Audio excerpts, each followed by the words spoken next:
Just नाव सीताफळ खाली पडलेलं आहे. तर ते बघू अवधी पिकलेलं आहे का ह्याला. माझ्यासोबत तुम्ही पण मोजा काहीच.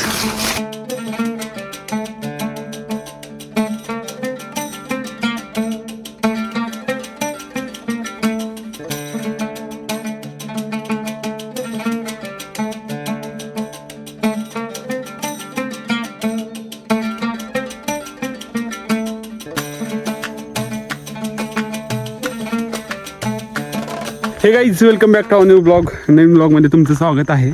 तर मित्रांनो, आज शेतामध्ये यायला थोडासा उशीर झाला कारण की जो आपला लॅपटॉप होता त्याला थोडा इश्यू आला होता आणि एडिटिंगच्या वेळेस असेल बाकी स्क्रिप्टिंग करताना थोडासा आपले जे मायक्रोसॉफ्टचे ॲप आहे त्याला थोडा प्रॉब्लेम येत होता. त्याचं सबस्क्रिप्शन होतं जे लॅपटॉप घेताना मिळायला पाहिजे होतं ते आपल्याला मिळालं नव्हतं. तर तो आपण इश्यू सॉल्व्ह केला आणि त्यानंतर मग आपण शेतामध्ये आलेलो आहे. समोर बघू शकता गाय कशी बघते आपल्याकडे, एकटक लावून बघते. जसं मी गाडीवरून उतरलो आहे तसं त्याची नजर इकडेच आहे.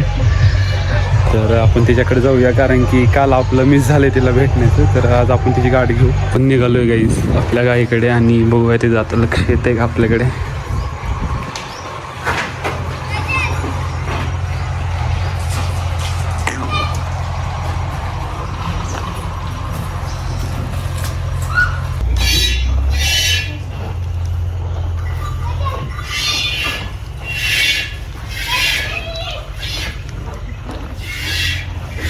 तर काहीच समोर बघू शकता आपल्या इथं दूध काढायची प्रोसेस चालू आहे आत्ता. आणि आपली ही जी क्लोजवाली गाय आहे तिला काय वाटते काय माहिती. जसं मी शेतामध्ये येईन तिथं मग गाडी आपण लावतो.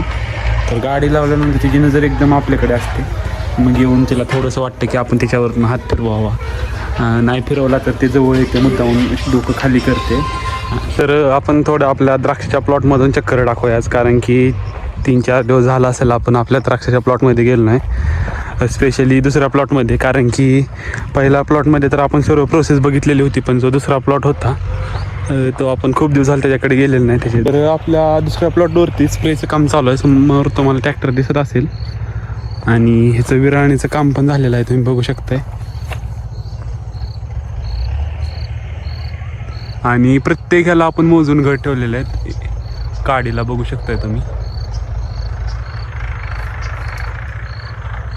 समोर तुम्हाला डिफरन्स दिसत असेल हे किती विरळ दिसतंय.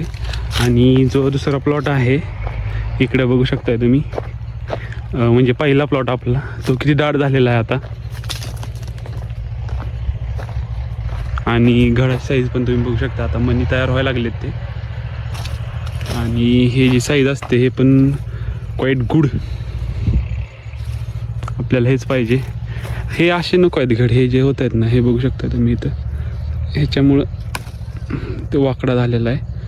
तर ते आपण काढून टाकतो. आपल्याला घड पाहिजे ते एकदम स्ट्रेट पाहिजेत हे असे, जे की त्याची साईज असते ते नंतर मोठी होते. तर गाईज तुम्ही बघितलं असेल आपल्या पहिल्या प्लॉटची काय कंडिशन आहे आणि त्याच्यामध्ये हा घड तुम्ही बघू शकताय. तुम्हाला दाखवतो मी. तर हा फ्लॉवरिंग स्टेजमध्ये आलेला आहे. फ्लॉवरिंग म्हणजे काय, पांढरं तुम्हाला दिसत असेल तर ते फुलं टाईप असतं त्यामुळे त्याला फ्लॉवरिंग म्हणतात. आणि इकडे बघू शकताय हे अशा प्रकारे मणी गळून जातात. तर ही स्टेज जी असते ते महत्त्वाचे असते कारण की फ्लॉवरिंग स्टेजमध्ये जर पाऊस आला तर हे जे मणी असतात हे सर्व गळून जातात आणि आपल्या घडाला काही शिल्लक राहत नाही. त्यामुळं जेव्हा फ्लॉवरिंग स्टेज असते तेव्हा पाऊस नाही आला तरच आपली बाग आहे ती चांगली नंतर पुढं वाढते. कारण की जर फ्लॉवरिंग स्टेजमध्ये पाऊस आला तर अख्खा घड रिकाम होतात. हे आपल्या आंब्याच्या प्लॉटमध्ये बघू शकता तुम्ही. हरभरा आता डिरेक्टली आपल्या डोळ्यांना विजिबल होतो आहे, जो की ह्याच्या आठवड्यापूर्वी एकदम लहान होता. तर असंच असते, स्टेप बाय स्टेपच सर्व गोष्टी घडत असतात. त्यामुळे एका रात्रीत आपल्याला सक्सेस भेटेल आपण कधीच अपेक्षा करायची नाही. त्यामुळे त्याच्यावरती काम करत राहायचं.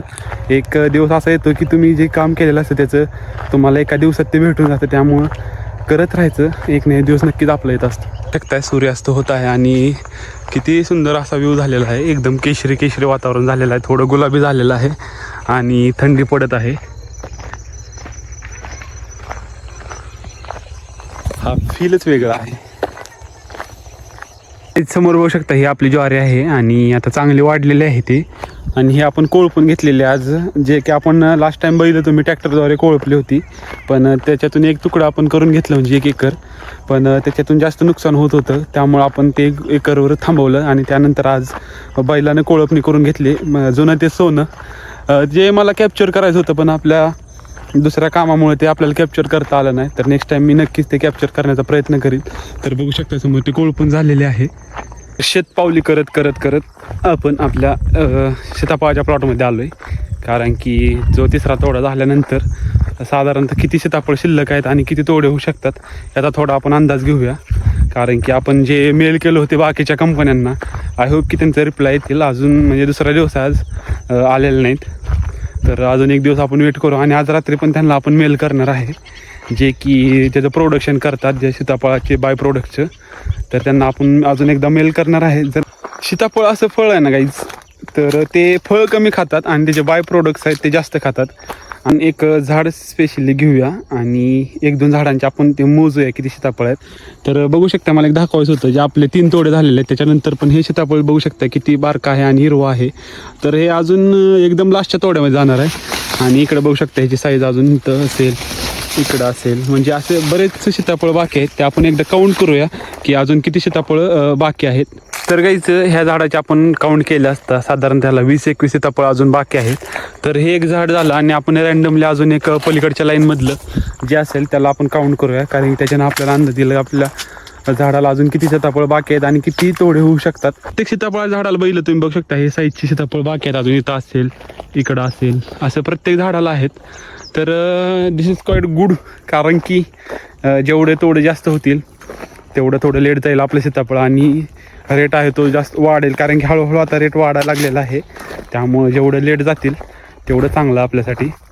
तर आपण तेच आशा करू की अजून थोडे जास्त तोडे जायला पाहिजे. अजून 2-3 तोडे तर जायलाच पाहिजेत असं आपल्याला अंदाज आहे. तर आपला अंदाज किती खरा ठरतोय हे आपल्याला एकदम लास्टला कळेलच. शिकारामध्ये बघू शकताय तुम्ही हे जे त्यांचं रद्दीचं सामान आणतात ते कशा प्रकारे विस्कटून जात आहेत.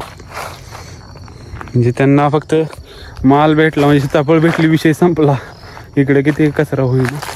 तुम्ही बघितलं असेल व्हिडिओमध्ये की आपल्या सीताफळाच्या झाडाखाली जी सीताफळ पिकून पडली होती ते आपण गोळा केलेले आहेत आणि इकडे बघू शकता अशा प्रकारे इथं टाकलेले आहेत. कारण की असं टाकण्याचा हेतू काय, जे आपले सीताफळ झाडावरती आहेत त्यांना ह्या खराब झालेल्या सीताफळांचा इफेक्ट होऊ नये, ते झाडावरचे जे सीताफळ आहेत ते खराब होऊ नये त्यासाठी आपण हे गोळा करून एक साईडला टाकलेले आहेत. कारण हे झाड दिसते तुम्हाला, ह्याचे आपण सीताफळ मोजूया. 1 2 3 4 जस्ट 9 सीताफळ खाली पडलेलं आहे.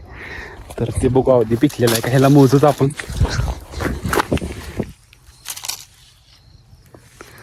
तर अर्ध कच्चा आहे अर्ध पिकलेलं आहे. तर ठीक आहे, गॉड्स गिफ्ट चाकू जरा ह्याचे आपण. कारण की फ्रेशली कट होऊन पडलेलं आहे आणि आय होप हे चांगलं असेल. तर आधी ह्याला थोडं आपण चव घेऊ थोड्याची आणि मग आपलं काम कंटिन्यू करू. तर काही आता आपलं काम आहे ते कंटिन्यू करू. कारण गॉड्स गिफ्ट कसं जोडू शकतो आपण. चव घेतली, चांगलं होतं, गोड होतं, तर आता कंटिन्यू करू. तर बघू शकताय 1 2 3 4 5 माझ्यासोबत तुम्ही पण मोजा गाईज. 6 7 8 9 10 11 12 13 14 15 16 17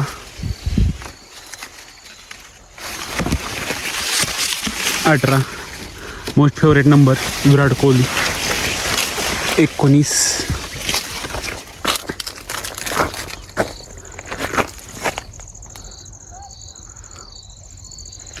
साधारणतः डोळ्याने तर 19 विजिबल झालेले आहेत आणि हे चांगला आकडा आहे. आणि असंच प्रत्येक झाडाला असेल तर हे खूप होतं आहे. कारण की आपला बल्कमध्ये निघतोय माल. हे बघितलं 2 झाडाचं आणि हे बघू शकता इथं पण बरेचसे सीताफळ आहेत ते विजिबल आहेत. हे काय असेच विजिबल नाहीत, ह्यांच्या मागचं मेहनत आहे. आणि काय जण म्हणतील काय सीताफळाला मेहनत घ्यायच्या. कारण की मी एक कमेंट बघितली होती सीताफळाला काय मेहनत घ्यावं लागते. असं नसतं, मेहनत न घेता एवढे सीताफळ नाही देत. आणि महाग पण 2-3 तोडे होऊन पण एवढे सीताफळ राहणं शक्य नाही ॲज पर माझ्या माहितीनुसार. कारण की आपण जेव्हा कटिंग करतो सीताफळ तेव्हा बघू शकता इथं तुम्हाला दिसत असेल आपण वरखत घातलेला होता, त्याचा व्हिडिओ घेतला होता. आणि इथं बघू शकता तुम्हाला पांढरी जी लाईन दिसते ती वरखताची आहे. आणि याच्यामध्ये आपण जेव्हा कट करतो तेव्हा भरपूर शेणखत टाकतो आपण, त्याचाच हा इफेक्ट आहे. आणि त्याचबरोबर आपल्या सीताफळांना आपण स्लरी देखील सोडतो. आणि स्लरीचा खूप मोठा आपल्या जे पिकं आहेत शेतामध्ये त्यांना खूप मोठा इफेक्ट आहे. स्लरीचा पण भरपूर इफेक्ट आहे. तसं शेणखत आपण भरपूर शेतामध्ये यूज करतो, जे आपल्या देशी गाय असतील आणि ते कमी पडला तर आपण बाहेरून ऑर्डर देतो त्यांना आणि तो मग आपल्या शेतीला वापरतो. कारण की जेवढं आपण सेंद्रिय पद्धतीने आपल्या मातीचा पोत सुधारू शकतो तेवढं कोणत्याच ह्यानं आपण सुधारू शकत नाही. आणि सेंद्रिय ह्याचा असा डबल फायदा आहे, मातीचा पोत पण सुधारतो आणि आपल्या पिकांना पण फायदा होतो. तसं रासायनिक ह्यानं फक्त पिकांना फायदा होतो पण मातीचा पोत कमी होत जातो.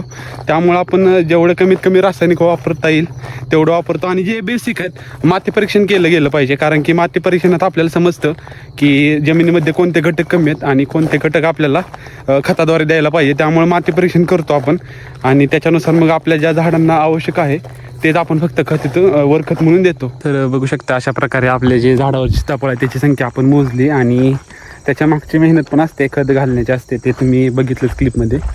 तर कोणत्या पण पिकाची आपण जेवढी जास्त काळजी करेल ना तेवढं जास्त चांगलं ते पीक येतं. ते आपण पिकवू शकतो पण भावाचं आपल्या हातात नसतं, त्यामुळं थोडं डिफिकल्ट होतं. त्यामुळे शेतकरी नंतर विचार करतो खर्च करताना, कारण की जेवढं ते मेहनत करतं त्याचा नफा त्याला रिटर्नमध्ये मिळत नाही. त्यामुळं जर आता ते पण कसरत करतात. पण ठीक आहे, आता काय आपल्याला ते दिवस बदलायचे आहेत. बघू आता काय काय करतो आपण आणि नक्कीच आपण दिवस बदलणार काहीच. फक्त तुमची साथ अशीच असू द्या. चॅनलला नवीन असाल तर जरूर सबस्क्राईब करा आणि माझ्या जर्नीमध्ये सहभाग घ्या. मित्रांनो, आपल्या शेतामध्ये इकडे बघू शकता ज्या रूम आहे तिथं आपल्याला नाईट स्टे करायचे आहेत, पण सध्या जास्त थंडी असल्यामुळे ते आपण अवॉइड करतोय. आणि आपली पहिली पायरी आहे लर्निंग स्टेजमध्ये, आपण आपल्या हळूहळू आपण त्या गोष्टी करत जाणार आहे. आणि जी आपली ड्रीम लाईफ आहे ते आपण जगणार आहे, कारण की इथं जे फिट केलं ना ते कोणीच बदलू शकत नाही गाईज. त्यामुळं आपलं जे एम असतं ना, जे गोल असतो ना त्याच्यावर काम करत राहा. डिस्ट्रॅक्शन खूप आहे या जगामध्ये, तुम्ही डिस्ट्रॅक्ट होऊ नका, आपल्या गोलवरती फोकस करा आणि काम करत राहा. जे घोड्याला असं बांधलेलं असतं ना त्याचं डोळे इकडे इकडे नजर जाऊ नये, तसंच आपल्या डोळ्यावरती बांधा, फक्त आपल्या गोलवरती फोकस ठेवा. आणि तुमचा गोल काही असू द्या, छोटा मोठा काही नसतं तर त्याच्यावर फक्त काम करत राहायचं असतं. आणि एक ना एक दिवस असा येतो की तुम्ही जे विचार केला असतं, जे स्वप्न बघितलेलं असतं ते नक्की पूर्ण होतं. त्यामुळे फक्त करत राहा. लॉयल्टी तर ह्या जगामध्ये घंटा राहिलेली नाही, त्यामुळे कोणावर अवलंबून राहू नका. तुम्ही स्वतःच्या ह्याच्यावर विश्वास ठेवा, स्वतःच्या क्षमतावर विश्वास ठेवा, गट्स फिलिंगवर विश्वास ठेवा आणि फक्त करत राहा. आणि एक ना एक दिवस नक्कीच आपला येत असतो. त्यामुळं कोण काय म्हणते ह्याच्याकडे नका लक्ष देऊ. त्याच तोंडाने ते चांगले बोलतात आणि त्याच तोंडाने ते वाईट पण बोलतात. त्यामुळं कोणाकडे किती लक्ष द्यायचं हे आपल्या हातात असतं. त्यामुळं फक्त करत राहा. मोती कोण नाही इकडे चल इकडे, चल तिकडे चल. हा असा आहे ना मोती, तो एक मिनिट गाईज, शेतामध्ये पूर्ण शेताला चक्कर मारतो. काय माहिती तो काय करतो, पण पूर्ण शेताला चक्कर मारतो. आणि मग शेवटी शेडा आपलं जे ऑफिस म्हणतो आपण तिथे येऊन मग रात्री झोपतो. आणि चुकून काय आवाज बिवाज आला तर भुंकून जोरात तो सगळ्यांना जागं करतो. तर काहीच हे बघू शकता, हे रोटरून झालेलं आहे आपलं. आणि इथं आपण माळवं करत होतो. माळवं म्हणजे काय, खाण्याचा भाजीपाला, तो इकडे करत होतो आपण. तर आता बघू ह्याच्यामध्ये काय करायचं नियोजन आहे. आपल्याला ऊस पण लावून घ्यायचा आहे, जो की आपण कोणती व्हरायटी लावतोय, काय लावतोय हे तुम्हाला व्हिडिओमध्ये कळेलच. त्यामुळे चॅनलला नवीन असाल तर जरूर सबस्क्राईब करा आणि एका वेगळ्या जर्नीमध्ये आपल्या सहभागी व्हा. कारण की जो आपण पाथ निवडलेला आहे तो कदाचितच कोणी निवडत असेल आणि कोणाला ह्याच्यामध्ये आवड असेल, कारण की इतकी निगेटिव्हिटी आहे ना इकडं, ते आपल्याला बदलायची आणि पॉझिटिव्ह मार्गाने आपल्याला करत राहायचं आणि पॉझिटिव्हिटी तयार करायची इथं. तर बघू आपण स्टेप बाय स्टेप जातोय. आणि ह्या वेगळंच फील आहे माहिती आहे का गाईज, मातीसोबत एक ग्रुप होऊन जाण्याचा आणि इथं मिक्स होऊन जाण्याचा गावाकडच्या लाईफमध्ये. सुखसुविधा थोड्या कमी असतील पण बाकीचा जो आनंद आहे ना तो खरंच आय थिंक मला नाही वाटत की तो कुठं भेटत असेल. त्यामुळं आणि आहे त्या गोष्टीत खरंच सुखी राहिलं पाहिजे माणसांनी, कारण की आपल्या ज्या अपेक्षा असतात त्या कधी संपत नाहीत. त्यामुळं आहे त्यात सुखी राहायचं. काहीच आपलंच छोटंसं काम होतं ते झालेलं आहे करून. आणि इथं आपण थोडं बसलो होतो बाजूवरती, बघू शकता एकदम थंड हवा सुटलेली आहे. आणि आपल्या इथं शेतामध्ये कसलाच आवाज येत नाही, गोंधळ नाही. एकदम कानावरती शेजापाजारच्या गावामध्ये जे कीर्तन चालू असतं देवळामध्ये ते कानावर पडतं आणि एकदम भारी वाटतं माहिती आहे ते. तर थोडं फील घेतला आणि काम झालेलं आहे. आपण आता घरी निघालो आहे. तर घरी गेल्यानंतर आपल्याला थोडंसं ते मार्केटिंगबद्दल सर्च करायचं आहे. तर तुम्हाला माहिती असेल तर जरूर तुम्ही कमेंट करू शकता. आणि हा व्हिडिओ तुम्ही शेवटपर्यंत बघितला त्याबद्दल मी तुमचा मनापासून आभारी आहे. भेटू एका नवीन व्हिडिओमध्ये. तोपर्यंत थँक्यू.